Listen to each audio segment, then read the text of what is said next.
The Haunted House, Part 10, Bag 10. So I hope you can see we are into Part 10, and basically we've built up from the plates. We put these grey, what I call sort of seat things, all the way around. Same down this piece here. We've built up these pieces here, and then we've put in this lovely arches here and here, over there with a 1x8 I think it is. We've got some slopes for the shape. The other arch is very similar. You can see there's no slopes. It's a different type of connection with the Technic X in, so you know we're going to have an axis of some sort, I would imagine, going through there later. It's looking really good, and what I wanted to show you was we're about to build up again, so I wanted to show you before we started to do that. Right, let's get on and continue with part 10. So part 10 has continued, and what we've done is basically made up the side of a piece of roof.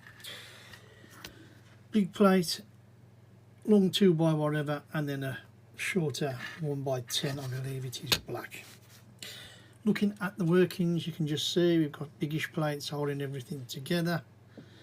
We've got some nice Technic hanging things here. These are movable, they will stick to the plate, I believe.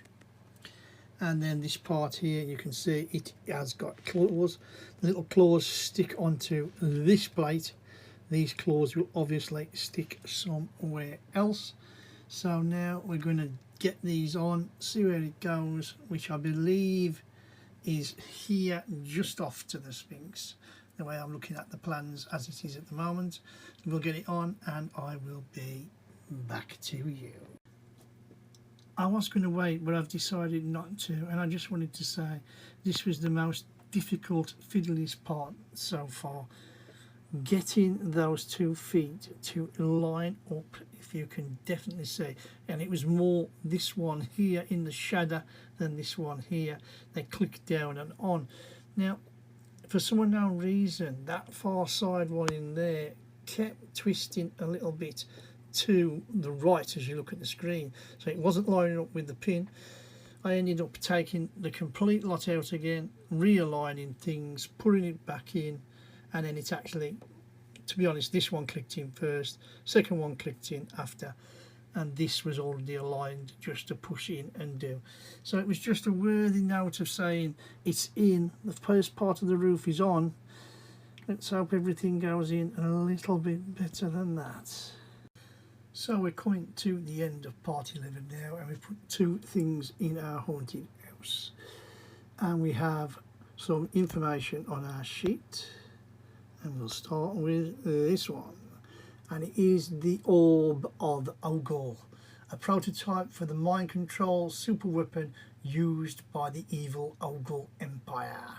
Von Baron always kept one handy for a rainy day. You can see the skeleton's head inside there, the skull. Whoa. And then the other one is the Golden Dingus. As Von Baron reached out for the Golden Dingus, the Yeti suddenly appeared and ate his left hand. Luckily, he already had a hook for the left hand, so he simply replaced it with another. So wow, that's a nice bit of information, but the 2 parts do look, I think they look good actually myself. I like the colours and I like how stuff looks. So we've now just made up and placed up the box of junk. The actual great thing is just a pair of Lego legs with, you know, what the bodies fit to. That just fits in the bottom of the box. Then we've got the slope and a 2x2 of the same colour in the box. There is a little bit of information in the instructions, and it just says the box of junk. A heavy dust box of junk, dusty I should say, sorry, box of junk. A faded sticker reads, I love trash. But there is no sticker on here to say I love trash, so why they put that in, I've got no idea. And that is the end of part 10, and you can see how we've made all our way up. We've got chimney pots now and chimneys, which is nice. We've got a nice cobweb on the inside of our roof. That's quite funny. We've got our 3 artifacts again on there, all lined up nicely. The roof is on okay, and I'm going to attempt to show you that this does just shut up like it should. There you go, and it's looking pretty good. Right, I'm just going to turn it round now and then pick up the commentary. And there you have it from the other side. There is the roof itself, look, with the lovely chimney, and I hope you can see with a bit of luck the chimney pots, which I think you can. Yeah, it's been good. It's been a nice little interesting build.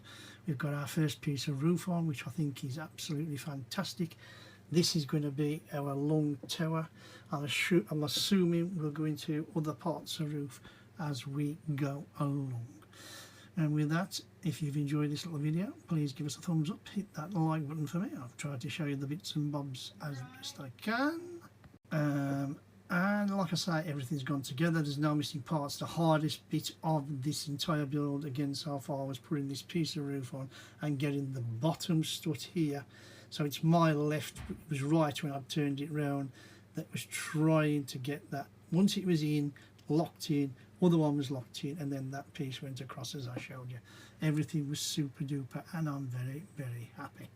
And like I say, if you have liked this little video, please give us a thumbs up. I know I'm maybe repeating myself there for a little bit.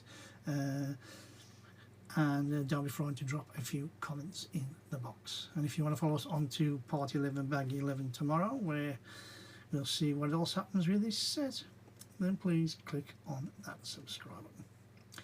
Anybody of you out there who've watched any of this video up to this far, or just any of my other videos, as I normally say, thank you very, very much for watching. I do appreciate it, like I always say, and I hope to see you tomorrow for Part 11 Bag 11 of Lego's Haunted House Square Ghosts Halloween build. And with that, you know the score, you know the drill. My name's Kev, I am Square Ghost, and I'll see you all on the flip side.